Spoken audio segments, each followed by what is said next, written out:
তাকিয়ে রইল রিয়া। কত আদর, যত্ন, ভালোবাসা, আহা! অথচ মায়ের মতো প্রশান্তিটা কোথাও নেই।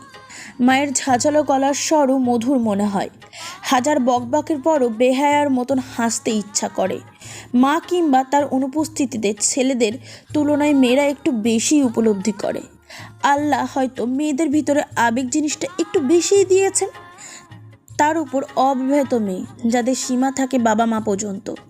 শান্তির মতন বিবাহিত হলে হয়তো সাংসারিক কাজের ভিড়ে বিষণ্ণতা একটু হলেও কম অনুভব করত। লিলি খাবার মুখের সামনে ধরল। রিয়ার একদমই ইচ্ছা করলো না খেতে। মুখ ফিরিয়ে নিল সে। লিলি হঠাৎ খেয়াল করলো রিয়ার ডান গালে কানের পাশে সাদা রঙের কোনো একটা দাগ দেখা যাচ্ছে। ভালোভাবে নজর দিতেই বুঝলো এটা যেন তেন দাগ নয়, শরীরের অন্যান্য অংশের তুলনায় জায়গাটি অনেক বেশি সাদা। লিলি চিন্তিত গলায় জিজ্ঞাসা করল, তোমার গালে এটা কিসের দাগ? গলায়ও দেখছি আছে, কতদিন থেকে? সেদিন ব্যাপারটা হেলাফেলা করলেও কয়েকদিন যাবৎ চেহারায় নজর দেওয়া হয় না।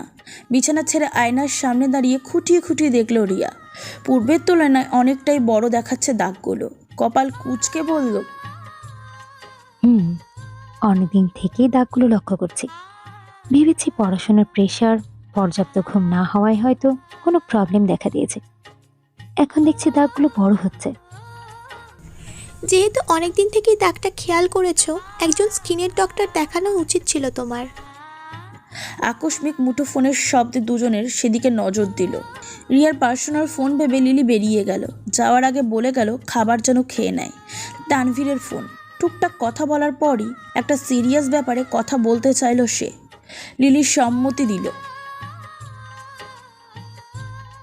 বলো। মুঠোফোনের ওপাশ থেকে তানভীর বলল, বাসা থেকে বিয়ের জন্য প্রেশার দিচ্ছে। যথেষ্ট বয়স হয়েছে আমার। আমি তোমার কথা বলেছি বাসায়। বাবা মা তোমাদের বাসায় আসতে চাচ্ছে। এখন সম্ভব না তানভীর। আমার পরিবারের অবস্থা এই মুহূর্তে খুব একটা সুখকর নয়। তুমি আরো কয়েক মাস সময় নাও। তানভীর পাল্টা প্রশ্ন করল, কি হয়েছে তোমার বাসায়? কয়েকদিন ধরেই মনমরা দেখাচ্ছে তোমায়। দীর্ঘশ্বাস ফেলল রিয়া। পরিবারের সব বিষয়ে সব সময় সবার সাথে খোলামেলা আলোচনা করা যায় না। হয়তো রিয়ার দিক থেকে আলোচনা করতে কোনো সমস্যা নেই। সে তানভীরকে চেনে, কিন্তু তার পরিবারের জন্য তানভীর সম্পূর্ণ এক অচেনা লোক। বাইরের লোকের কাছে নিজেদের পরিবারের ঝামেলা নিয়ে আলোচনা করা নিশ্চয়ই কেউ পছন্দ করবে না। তাই ব্যাপারটা চেপে গিয়ে বলল, পারিবারিক সমস্যা, একেবারেই ব্যক্তিগত। তানভীরও আর চাপাচাপি করলো না, বলল, তুমি একটু চেষ্টা করো। অনেক কষ্টে বাসায় তোমার ব্যাপারটা ম্যানেজ করেছি। মা বাবা এখন আসতে চাচ্ছে। তাদের মত বদলাতে দেরি করবেন না। অলরেডি আমাকে না জানিয়ে মেয়েও পছন্দ করে বসে আছে। ধক করে উঠল ভেতরটা। সব বিষাদ কেন একসাথে ছুটতে চায়? মা কাছে নাই, পরিবারের উপর প্রচুর ঝড়ঝাপটা যাচ্ছে, তার উপর তানভীরকে হারাবে কিভাবে? হয়তো সব ক্ষত একত্র দগ্ধ হয়ে মারা পড়বে রিয়া। হুট করে শব্দ করে কেঁদে ফেলল সে। হতবুদ্ধি হয়ে গেল তানভীর। কিছুটা সময় নিয়ে বলল, বিয়েটা হয়ে যাচ্ছে না রিয়া। বাসায় আমি তোমার কথা বলে দিয়েছি। বাকিটা ম্যানেজ করে নেব। কাটছো কেন বোকামে? কান্না মাখা গলায় রিয়া বলল, আমার এখন একটু কথা বলতে ইচ্ছে করছে না তানভীর। মেনে নিল তানভীর। কান্নাকাটি করো না, আমি সবটা সামলে নেব বলে লাইন কেটে দিল। ছেলেটাকে খুব বোকা মনে হলো রিয়ার। সে বলল আর কত সহজে মেনে গেল। সব সময় তার কথাকে প্রাধান্য দেয়, অথচ বোকা ছেলেটি তাকেই বোকা বলে আখ্যা দিল। কোথাও একটা পড়ছিল, বোকারা প্রচুর ভালোবাসতে জানে। সময়ের কাটা রাত্রির 8-এর ঘরে পেরিয়েছে। সারাদিন ঝুম বৃষ্টির পর আকাশ এখন অনেকটা শান্ত। তবে শীতের প্রকোপ কমলো না, বরং ধীরে ধীরে বাড়ল।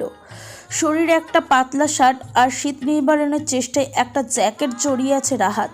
উর্মির বাড়ির সামনে রাস্তায় দাঁড়িয়ে রইল। চোখ দুটো গ্রিলে আবদ্ধ, বারান্দায় আটকে আছে।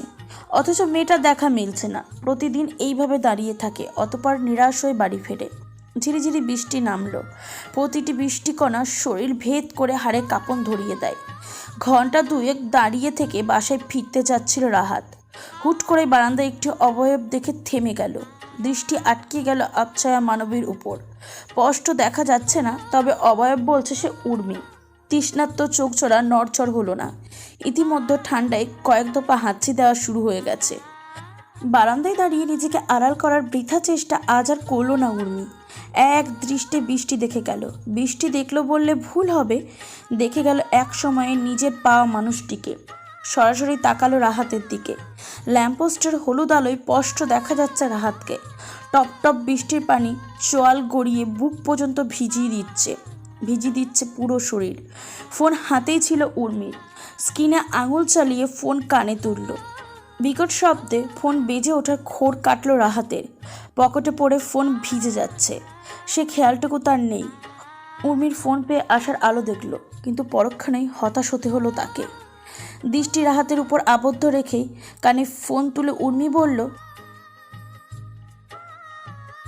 এভাবে ঝড় বৃষ্টির মাঝে আমাদের বাড়ির সামনে দাঁড়িয়ে থাকার মানে কি? আপনি বুঝতে পারছেন না কেন? আমি ফিরতে চাই না।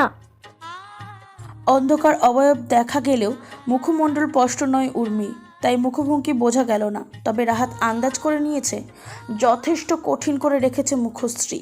কণ্ঠে স্পষ্ট প্রমাণ পাচ্ছে সে। রাহাত মলিন কণ্ঠে বলল, এতটা কঠিন কিভাবে হয়ে গেলে? মনে আছে একদিন বৃষ্টিতে ভিজে বাড়ি ফেরার পর তুমি কতটা খেপেছিলে আমার উপর? আগ বাড়িয়ে চুল মুছে দিলে, শুকনো জামা বের করে দিলে, ধোয়া ওটা চায়ের কাপ এগিয়ে দিলে, কিন্তু কথা বললে না। অভিমানে গাল ফুলিয়ে রেখেছিলে। ভালো নাই বা বাসো, এখন কি আমার প্রতি সেই মায়া অনুভব করো? চোখ বুজে ফেলল উর্মি। নিজেকে শক্ত রাখার চেষ্টা চালিয়ে কঠিন গলায় বলল, সেগুলো অতীত ছিল, বর্তমানে এমন কিছুই প্রত্যাশা করি না আমি। পরপর কয়েকটা হাঁচি দিল রাহাত। উর্মি বলল, বাসায় যাচ্ছেন না কেন? আমি কিন্তু বাবাকে ডাকতে বাধ্য হব। রাত ভোর বাবার সামনে দাঁড়িয়ে আমায় বিরক্ত করছেন আপনি। তুমি থেকে আপনি হয়ে গেলাম, এতটা ঘৃণা। শীঘ্রই আমরা পরিচিত হব। এই বলে বাড়ির পথে পা বাড়ালো রাহাত। এভাবে চলতে দেওয়া যায় না। গলায় কাটা বিঁধলে যেমন হয় তেমন পরিস্থিতিতে আছে সে। না পারছে গিলে ফেলতে, না পারছে উগলে দিতে। শুকনো কাপড় ভাঁজ করতে করতেই বলল উষা, আমি একবার বাড়ি যেতে চাই। গভীর চিন্তায় মগ্ন ছিল স্বামী। উষার কথায় চমক কাটল। বলল, আচ্ছা কবে যেতে চাও? আমি নিয়ে যাব। কালই যেতে চাই, 2 দিন থাকবো আমি। বিরোধিতা করে বলে উঠল স্বামী। সম্ভব নয়। উষা ভ্রু কুচকে জানতে চাইল, কেন সম্ভব নয়? একা বিছানায় আমার ঘুম হয় না। কুচকোনা ভ্রু জোড়া শীতল হলো। মৃদু রাগ নিয়ে বলল, বিয়ের আগে কিভাবে ঘুমিয়েছেন? তখন ভিন্ন ব্যাপার ছিল। বউ না থাকলে তো তখন বউ ভাড়া করে আনা যেত না। এখন বউ থেকেও কেন ব্যাচেলর জীবন পার করব? অনুরোধ করল উষা। প্লিজ, সবার কথা খুব মনে পড়ছে। উষার কোমল মুখে তাকিয়ে রাজি হলো শামীম। আছে, তবে একদিনের বেশি নয়। প্রফুল্ল চিত্রে শামীমের কপালে অধর ছুঁই দিল উষা। কাল রাতে বৃষ্টিতে ভেজার দল বেঁধে শরীরে জ্বর হানা দিয়েছে। এখনো মাথাটা ভীষণ ভার লাগছে। শরীর ব্যথায় ম্যাচ ম্যাচ করছে। কোনোভাবে নাস্তা করে অসুস্থ শরীর নিয়ে বাসা থেকে বেরিয়ে গেল রাহাত। আনোয়ার হোসেন চুপচাপ বাড়ি আসছেন, আবার চুপচাপ বেরিয়ে যাচ্ছেন। শামীম নাস্তার টেবিলে বাবার উদ্দেশ্যে বলল, বাবা, উষা ওদের বাড়িতে 2 দিন থেকে আসবে। দিয়ে এসো। গম্ভীর স্বরে জবাব দিলেন আনোয়ার হোসেন। আর কথা বাড়তে দিল না। উষাকে নামিয়ে দিয়ে আর অফিসে গেল না শামীম। সোজা মায়ের সাথে দেখা করতে গেল। প্রথম দিন থেকেই মায়ের সাথে যোগাযোগ আছে তার। তিনি নিজের ভুল বুঝতে পেরেছেন, এটাই বা কজন বোঝে। সে শুধু পরিস্থিতি ঠান্ডা হওয়ার অপেক্ষায় আছে। বাবার উপর এখনও কিছু বলা যাচ্ছে না। সবটা ঠিকঠাক হলেই মাকে তার পূর্বের জায়গায় ফিরিয়ে আনবে। বাবা রাগের মাথায় কাজটা করলেও তাকে চেনা আছে শামীমের। মাথা ঠান্ডা হলে সহজ সমাধানে আসবেন তিনি। নাসিমা বেগম ছেলের সাথে যোগাযোগ রাখলেও নিজের সেদিনের অসুস্থতার কথা চেপে গেলেন। সবাইকে আর দুশ্চিন্তায় ফেলতে চান না। নানা বাড়িতে গিয়ে খানিকটা অবাক হলো শামীম। মায়ের সাথে শান্তি আপা কথা বলছেন, নিশ্চয়ই মাকে দেখতে এসেছেন। শামীম মৃদু স্বরে জিজ্ঞাসা করলো। কেমন আছো আপা? শান্তির শান্ত জবাব। ভালো, তুই কেমন আছিস? বসতে বসতে শামীম জবাব দিল। ভালোই। কখন এসেছো? ঘন্টাখানেক হবে। মা বোনের সাথে কিছুক্ষণ কথা বলে ওয়াশরুমের দিকে গেল শামীম। সেখান থেকে ফিরে দেখলো মামাতো ভাইয়ের বউ নাস্তা নিয়ে এসেছে। তাকে দেখেই সালাম দিল। সালামের উত্তর দিয়ে মাকে উদ্দেশ্য করে শামীম বলল। একা থাকতে পারবে মা? তোমার জন্য একটা বাসা দেখব। আমি মাঝে মধ্যে যাব। রিয়াকেও কিছুদিনের জন্য তোমার কাছে পাঠিয়ে দেব। নাসিমা বেগম অবাক হয়ে জানতে চাইলেন, বাসা দেখবি মানে? মামাতো ভাইয়ের বউ বলল। আমাদের এত বড় বাড়ি থাকতে ফুপি অন্য বাসায় থাকবে কেন ভাইয়া? এটা তো ফুপির নিজেরই বাড়ি। তাচ্ছিল হাসলো শামীম। কারোর দৃষ্টিগোচর হলো না। কণ্ঠে স্বাভাবিকতা বজায় রেখেই বলল। মা, এখানে থাকলে অনেকেই ঝামেলায় পড়তে পারে, বাড়ির প্রাইভেসি নষ্ট হতে পারে। এই যে যখন তখন আমি, আপা, রিয়া যে কেউ মায়ের সাথে দেখা করতে চলে আসছি, এটা কিন্তু মোটেই ভালো দেখায় না।